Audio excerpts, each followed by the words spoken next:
What's your favorite thing about your work?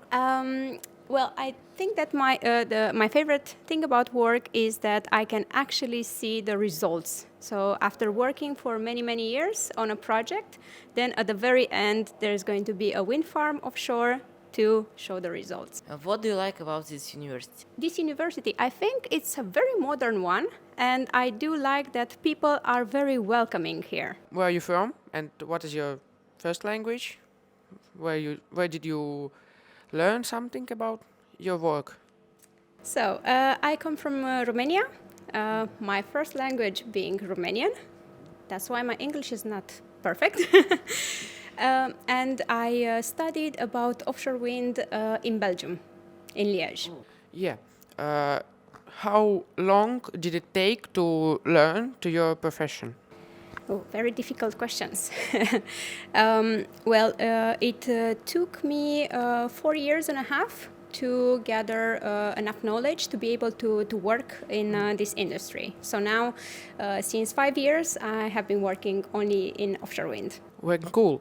And which, how to say, which sciences you need to learn to work? Well, in order to be able to work in offshore wind, at least how to build them, you need to study engineering. And it is a combination of mathematics, physics, and some other, other topics as well, but mainly mathematics and physics. How many people need to be in a vessel to build these turbines? Well, I think it depends on which type of vessel are you talking about, because we have different types per scope, let's say. For some scopes, you need more people to help with building. But if we are thinking, for example, how to install the cables, because I showed you in the video, on board that vessel we have around 45 people. How long time it takes to make one turbine with this vessel, with these people? Yeah. Well, if we would only focus on one turbine, usually we don't. We go step by step. First we install all foundations and then all the towers. But for a turbine, not a very easy answer. Maybe with everything included, to make it ready, around 5 days. Around 5 days. Like first day you put this foundation and like 5 steps and 5 days. Like step per day. Well, again, if we would only focus on one turbine, it might be that case, but we never do that. We focus on the full wind farm, first installing all the foundations, then installing cables, and then the turbines. We never go to one location and we build everything at once, because you also need different type of vessels. Oh, okay.